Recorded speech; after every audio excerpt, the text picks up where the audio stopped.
Assalamualaikum semua. Sorry lah, hari tu Nina ada hal sikit. Jadi hari ni Nina nak kongsikan cara nak buat ayam pong teh baba nyonya ni. InsyaAllah sangat senang, sangat mudah dan insyaAllah disukai oleh pelbagai peringkat umur lah.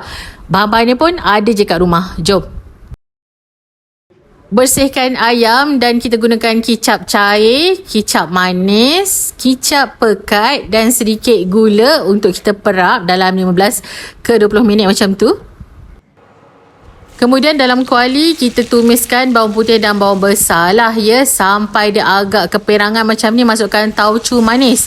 Jangan guna tauco masin pula tau. Dah garing macam ni barulah kita masukkan ayam. Just masukkan ayamnya je, kita tumis sampai kulit dia tu berubah lah ya, dan air daripada ayam tu keluar. Settle, barulah kita tuangkan air ayam tadi. Yang ni. Okey, lepas tu kita letakkan air sikit.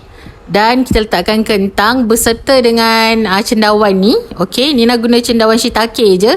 Gula Melaka sikit dan garam. Lepas tu kita tutup dan kita renih sehingga kuah dia pekat. Okey, agak lama juga. Okey, balik-balikkan tau. Jangan sampai bawah tu hangus pula ya.